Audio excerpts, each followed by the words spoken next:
Hello, everyone. I'm Carol, now 51 years old, living a life tinged with unforeseen challenges that began unfolding a couple of years ago.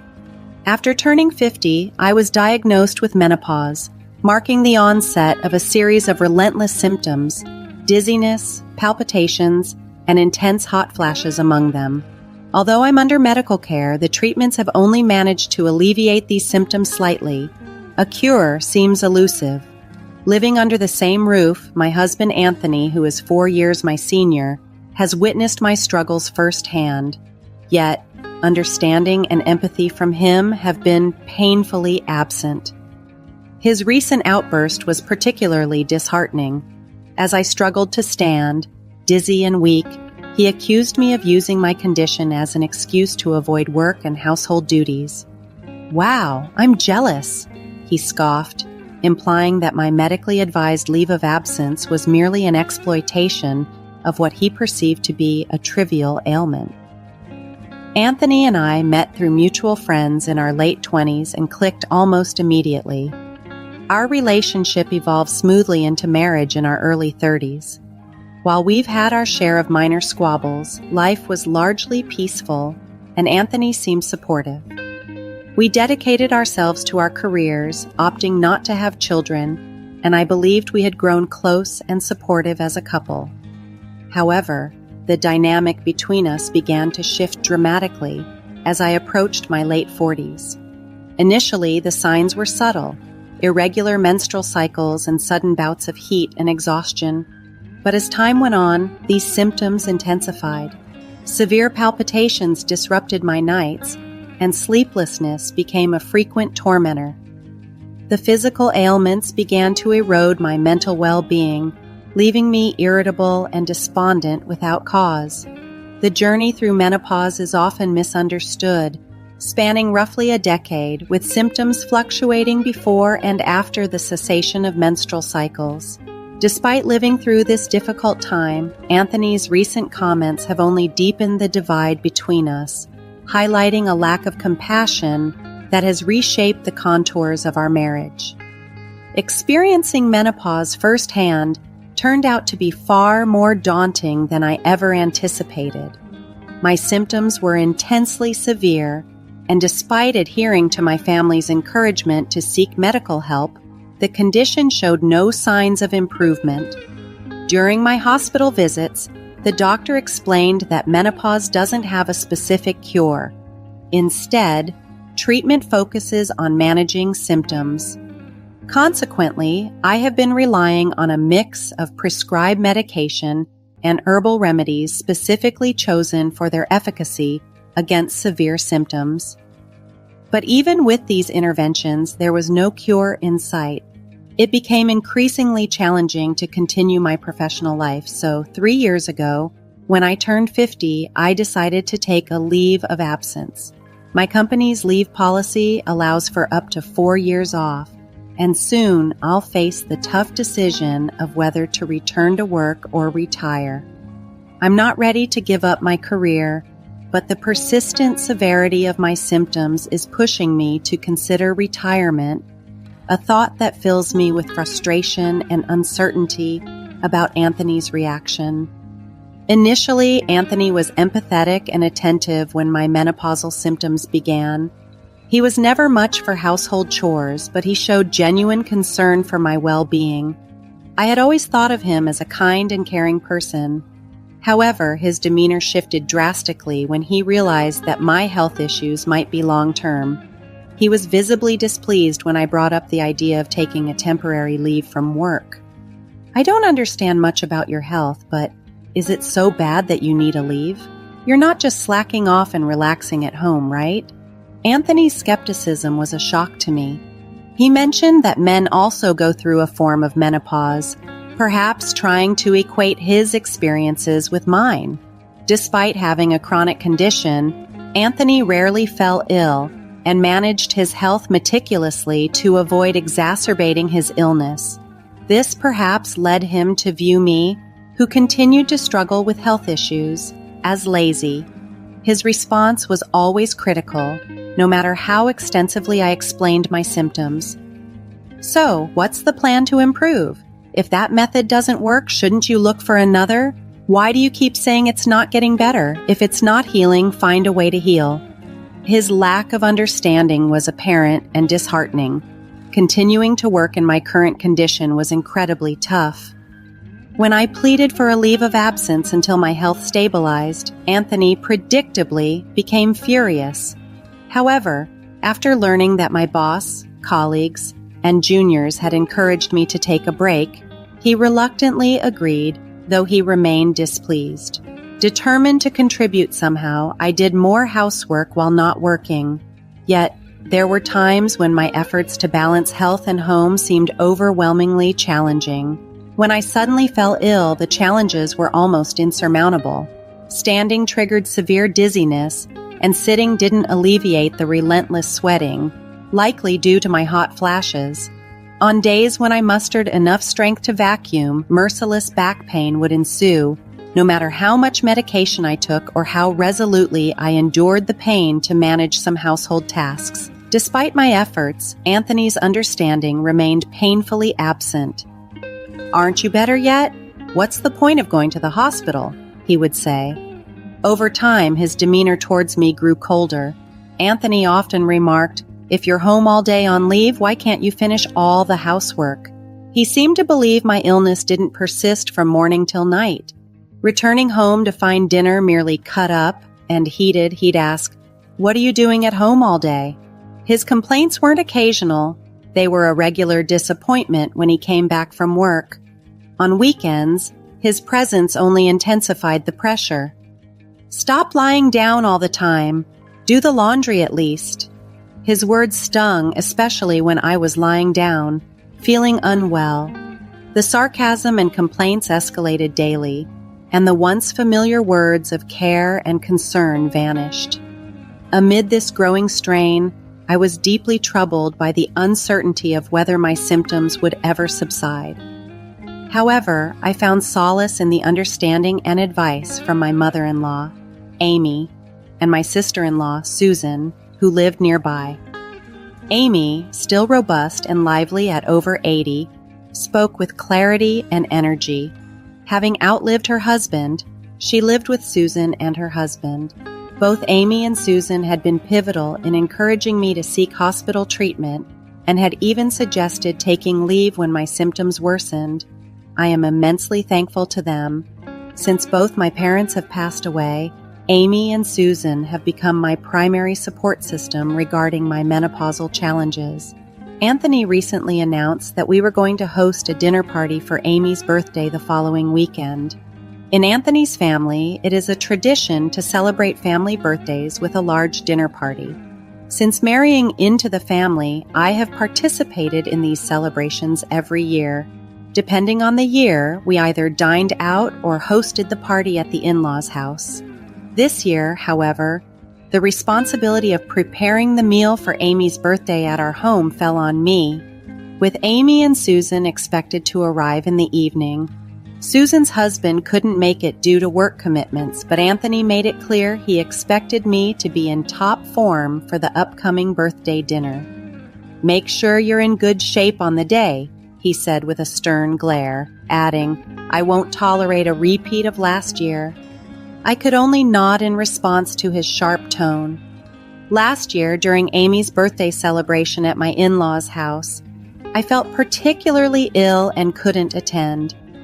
Anthony perceived this as a personal embarrassment and berated me harshly upon his return. The memory of his words and my pain brought tears to my eyes even now. This year, I was determined to be as well as possible, as Anthony had demanded. However, the reality was that my condition wasn't something I could simply take away. If it were, I wouldn't have been suffering for so long. With Amy turning 81, I wanted to express my gratitude for all her support through the years. I started preparing for the dinner party well in advance, committing myself fully despite my unpredictable health. There was much to do, not just cooking, but also cleaning the house thoroughly. Anthony liked to impress, and he wouldn't be satisfied unless the house was immaculate. Over several days, I cleaned every nook and cranny, monitoring my physical condition closely. Anthony, true to form, didn't lift a finger to help, preferring to relax in the living room. In his view, consistent with the attitudes of his generation, housework was the wife's responsibility, particularly since he assumed I was idle all day. The day before the party, after finishing the shopping, I went to bed early, hoping the next day would bring only mild symptoms. However, I awoke to a severe headache and dizzy spells that made even getting out of bed a struggle. My vision blurred and a violent ringing in my ears accompanied the overwhelming pain, making this bout of symptoms particularly harsh even by recent standards. I managed to get out of bed clumsily, only to hear Anthony's frustrated sigh from above. Realizing I was in no state to prepare breakfast, let alone host a dinner, he grabbed his wallet and phone, and as he headed out the door, he remarked bitterly, "I'm going to grab some food, and since I feel sick around you." His words and the coldness in his voice cut deeply, underscoring the stark contrast between the support from Amy and Susan and the lack of empathy from my husband. The tension in the house was palpable as Anthony's words hung in the air, icy and sharp. "I'm heading to Mom's early. Make sure dinner is ready when we return," he commanded before abruptly leaving. His voice was devoid of warmth, underscoring the inconvenience his impromptu plans might have caused Amy and Susan as well. His biting comments wounded me, yet I knew I couldn't afford to dwell on them for long. I sipped on a fruit drink, took my prescribed medication, and lay down in the living room, desperately hoping for some respite. But as the afternoon wore on, my condition showed scant improvement. The medication slightly dulled the headache, but every attempt to stand sent waves of dizziness through me, causing my legs to buckle. Dinner preparation loomed large, yet my physical state stubbornly refused to cooperate. I managed only brief intervals in the kitchen, each punctuated by necessary rests, watching as time slipped by. Frustrated and nearing my limit, I attempted to contact Anthony but received no response to my calls or texts. By 6 p.m., progress was painfully inadequate. When Anthony finally returned home with Amy and Susan, he found me seated weakly in the kitchen, surrounded by my meager attempts at meal preparation. He surveyed the scene with a mix of confusion and disappointment. "No welcome for Mom? Is dinner even ready? Nothing is properly set up," he remarked, his tone laced with disapproval. I had only managed to bake some bread and assemble a modest salad, and his words felt like a sharp rebuke. Anxiety gripped me at the thought of another harsh scolding. "I'm sorry, Anthony, this is all I could manage today. Could you please order something for the main course? I'm truly sorry," I managed to say, my voice faltering under the strain. This only seemed to ignite his anger further. "Are you joking? You call this sickness an act? We were all looking forward to a nice dinner. Mom was excited, and you're letting us down again, just like last year," he exploded in anger. "You can't even manage your health properly. It's embarrassing how you drag everyone down with you," he continued, his words cutting deep without any attempt to understand. "Why didn't you pick up when I called? I even texted you to suggest we eat out, and then another text about ordering delivery. Why insist on hosting at home if you can't handle it?" I snapped back, unable to contain my frustration any longer. Each word I spoke reverberated like a blow to my head, my vision so blurred that Anthony's face was just a haze. My ears rang with my heartbeat drowning out everything else. In our heated exchange, the physical toll became apparent. I was drenched in sweat, a direct result of the oppressive heat combined with the resurgence of my symptoms, which the medication had only temporarily subdued. I regretted raising my voice, but I felt compelled to explain my condition to Anthony once I could see again. When my vision finally sharpened, I found Anthony staring at me in shocked silence, his mouth agape. Then, as our eyes met, his expression morphed into one of fury, his face turning bright red as he pointed at me accusingly. "What's with that attitude, pretending to be sick, neglecting the housework, and then snapping when called out on it? You're the worst. I'm sick of supporting a wife who fails at her responsibilities. If you can't handle the housework, maybe we should just get a divorce." His words echoed threateningly through the house, loud enough for the neighbors to hear. Despite my desperate pleas, Anthony seemed resolute, bringing up divorce without a second thought. The gravity of his words nearly brought me to tears. A separation felt unavoidable. Just as I was about to reluctantly agree, I heard light footsteps approaching. Anthony, consumed by his rage, didn't notice them. He continued, his voice dripping with disdain. "Menopause? Tiredness and shoulder pains, aren't those normal for our age? Dizziness and headaches can't be that bad even with medication. You just want to lie in bed all day, don't you?" Before I could respond, someone tapped Anthony on the shoulder. It was Susan, my sister-in-law, displaying a level of anger I had never seen in her before. As Anthony turned, Susan raised her hand and delivered a forceful slap across his cheek. The impact sent Anthony staggering to the floor, his face a picture of disbelief as he looked up at Susan, unable to comprehend what had just happened. "What the heck are you doing, Anthony?" he asked, rubbing his cheek, still in shock. Susan fixed him with a sharp gaze. "And what about you? What's with your attitude? Have you been treating Carol like this for years? Deciding the severity of someone's illness without any medical expertise? Verbally abusing your wife? You should be ashamed." Anthony, who typically tried to maintain a composed facade in front of the family, was visibly shaken. His behavior shifted drastically in Susan's presence. Normally dismissive and barely considerate when we were alone, he suddenly became attentive to my needs whenever Susan or other family members visited, even going so far as to make coffee himself. I had confided in Amy and Susan about my health struggles, but I had never spoken to them about how Anthony treated me behind closed doors. They were caring people, but discussing Anthony's harsh behavior felt risky. They might harbor ill will towards me for speaking ill of their relative. Even if they believed and sympathized with me, I hesitated to voice my concerns, fearing how Anthony might react if he knew I had shared our private conflicts. Seeing Susan's reaction today made me question my previous reluctance to speak out. "What's going on today is supposed to be Mom's birthday party. I wanted to make it enjoyable, but Anthony ruined the dinner by not preparing anything," Anthony said, pointing his finger at me as he stood up, eager to deflect blame. Amy, who had followed Susan into the living room, fixed Anthony with a stern gaze. "Are you saying Carol ruined the dinner party? That's just your opinion, right?" From what I've heard, Carol was doing her best to prepare despite her pain. She contacted you because it didn't seem like she could finish in time, suggesting a change of venue or ordering delivery instead. I don't appreciate being celebrated by someone unwell.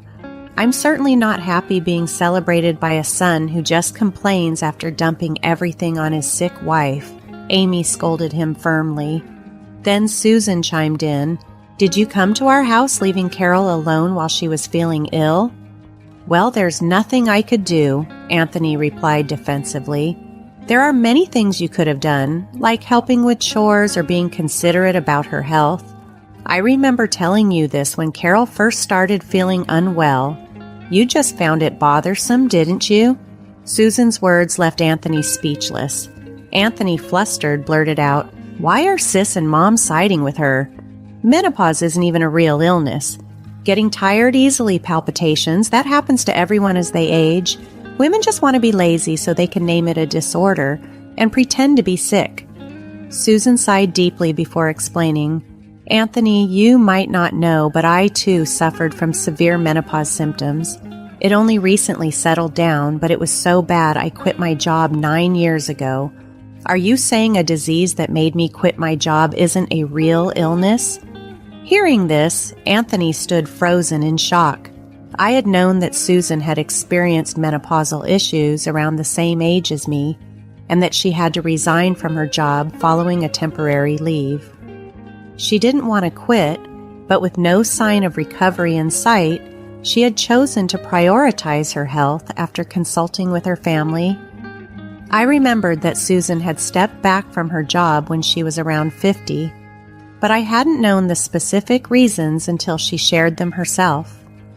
During that difficult time, we mostly communicated via text as she was too unwell to meet. It was a challenging period for her, and I thought about how she once confided that it felt like it would never get better.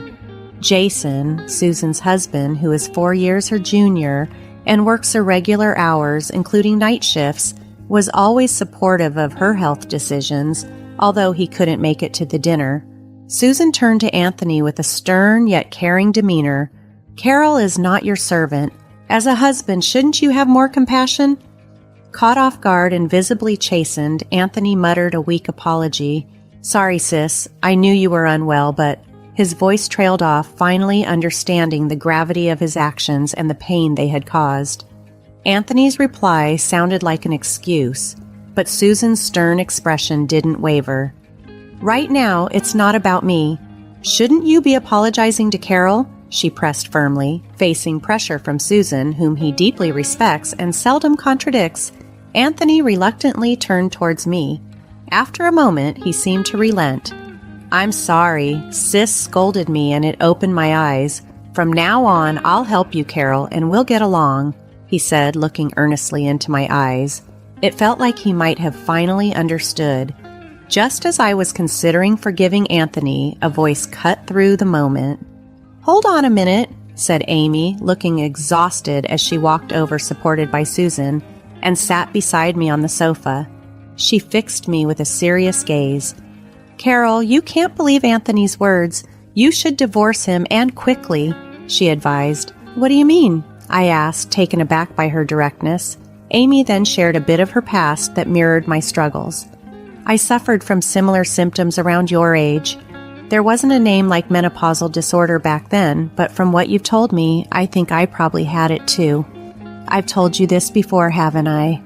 I nodded, recalling our previous conversations. "When I was about your age," Amy continued, "the term menopausal disorder wasn't widely recognized. There were no medications, and it was hard to find understanding from others." She chuckled sadly, then pointed at Anthony.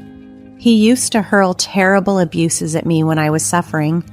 It was around the time before he married you. He was living at his parents' house and would say things like, 'Make dinner faster. How long will you lie in bed, mother? Stop pretending to be sick.' Such heartless words," she recounted, her face shadowed by the painful memories. "Anthony, is that true?" I asked, hoping for some sign of denial, but Anthony awkwardly turned away, his silence confirming Amy's account. Amy looked down, sorrowfully continuing, "My late husband got so angry at Anthony's behavior back then that he hit him. When Dad scolded him severely, Anthony said the same things he's saying now." She sighed deeply. "He woke up indeed. After that, Anthony stopped saying anything to me because he quickly married you and left home. But Carol, you've been mistreated by him, haven't you? In other words, Anthony hasn't changed at all since then. He still doesn't try to understand others' illnesses, even after decades," Susan interjected, emphasizing that Anthony's current words were just excuses for the moment. "Wait a minute. I won't do it again, believe me." Anthony tried to interject, but Susan grabbed his arm to stop him. "I saw it all back then. That's why I hit you, just like Dad did. Remember how you cried and apologized to me after Dad scolded you? You said you wouldn't do it again, that you had woken up and realized your mistake," she recounted, reminding him of his past promises. Susan's stern reprimand left Anthony biting his lip in evident frustration, and as he fell silent under her gaze, Amy seized the moment to address me directly. Gripping my shoulders firmly, she spoke with urgency. "That's why you need to divorce Anthony and escape this situation quickly. Otherwise, you'll continue to suffer. Now's your chance, with me and Susan here to support you. Alone with him, he'll never admit his faults and might even resent you for embarrassing him in front of his parents." Her eyes were resolute, filled with a sad determination. Hearing such decisive words from a mother was heartbreaking, and the thought of divorce at this stage in life was daunting. Yet, Amy's recount of enduring similar mistreatment at Anthony's hands resonated deeply. I had clung to a hope that once my symptoms eased, life with Anthony could return to the happy days of our past. But the reality Amy painted was stark. Likely things would only deteriorate further. Anger and resolve welled up within me as I considered the years of verbal abuse Anthony had directed. Not just at me, but at Amy too. Despite the dizziness that clouded my senses, I stood up and faced Anthony, ready to declare my intention to divorce. Shaking off Susan's restraining hand, he erupted. "What the hell are you all doing, treating me like the bad guy?" The room fell silent, the cold stares of his relatives meeting his gaze. Overcome with rage, Anthony finally blurted out, "Fine, I get it. If that's what you want, I'll give you a divorce." His concession came angrily, and the dinner party was abruptly canceled. Amy and the others left, and Anthony, unable to face the situation, stayed at a hotel. The divorce proceeded without contention over property division and was finalized swiftly. After separating, I focused on healing alone, finding solace in the peace that followed our split. Half a year later, with no prior contact, I received an unexpected call from Anthony. By then, I had moved into an apartment and was regularly visiting the hospital, feeling less stressed and noticeably healthier. His call, predictably self-centered, revealed that his chronic illness had worsened since living alone. He had always prided himself on managing his health perfectly and had often criticized me for not improving despite his claimed superiority in self-care. "Why is that happening? You can manage your health perfectly, right?" I replied, my voice tinged with irony. Anthony's idea of managing his health had been superficial at best, relying on the balanced meals I prepared without ever cooking from scratch himself. Moreover, without anyone to maintain the housework, his living conditions had deteriorated significantly, leading to a decline in his health. "I can't live like this anymore, so I want you to take care of me. It's been half a year. Your illness must be cured by now, right?" Anthony stated without a hint of remorse. He had turned to Susan and Amy first, but with Susan already caring for Amy, he was left without support. Though I wanted to refuse, remembering our long history together made it difficult to ignore him completely. "At least look at these albums I found in storage. If you don't need them, I'll throw them away," Anthony added, believing they contained old photos. Hesitant, yet curious about the memories captured in those images, including times with Amy's family, I decided to visit our former home to retrieve my belongings. Arriving at the house we had shared until just 7 months ago, I was struck by the neglect it showed. The living space was dirtier than ever, with leftover takeout containers strewn about, a clear sign of Anthony's deteriorated lifestyle. "You know, without you here, I don't have time to clean. It's hard to move," he lamented, attempting to evoke sympathy. But standing there, amidst the chaos, I realized how far I had come on my own, and how little I wanted to return to the past. During my visit to Anthony, it became evident he was making excuses. While he lamented about his illness, his demeanor suggested vitality and energy, contradicting his claims of debilitation.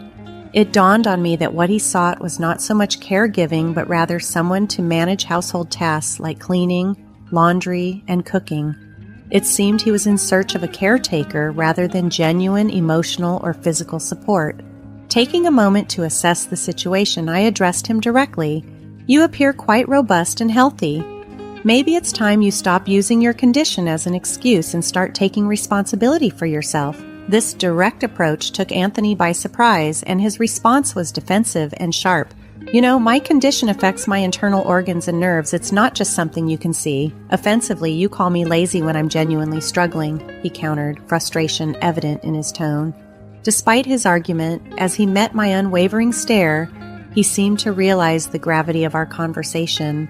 Suddenly pausing, he took a deep breath, and with a softer tone, he offered an apology. "I was wrong to say those harsh things when you were in pain. I'm sorry, and I promise it won't happen again. Please." I cut him off, knowing where his plea was headed. "I'm sorry, Anthony, but I can't be the one to take care of you. My health issues are still a challenge, and I can't just forget all that's happened." Anthony appeared genuinely remorseful and continued to plead, "Please, my health is unpredictable. I could end up hospitalized at any moment, and I struggle with managing my diet and medication without help. I need you." While his words tugged at my heartstrings, Amy's earlier warnings echoed in my mind. His repentance could very well be a tactic to win sympathy. With this in mind, I gently yet firmly rejected his request. I'm already dealing with a lot on my own. The stress of being back in a caretaking role could set back my recovery. If you need assistance, some services and professionals can provide the support you need. I just can't be that person for you. Resolute in my decision, I returned to my own life. In the time since, I have managed to find a new equilibrium. My health has improved significantly, and I have returned to my professional life after a necessary break. While retirement was once a consideration, supporting myself and finding fulfillment in my work has brought a new sense of purpose. Though I no longer have any romantic ties to Anthony, I maintain a cordial relationship with his family, occasionally joining them for meals. The regular family gatherings, once a cornerstone of interaction, have ceased since our split. Rumor has it that Anthony has left his job under the pretense of focusing on his health. Though no tangible improvements have been noted, he seems to be relying on his early retirement savings, facing his days with a mix of resignation and apprehension about his health's uncertain trajectory. As for me, I remain committed to nurturing my well-being and embracing the peaceful independence of my new life.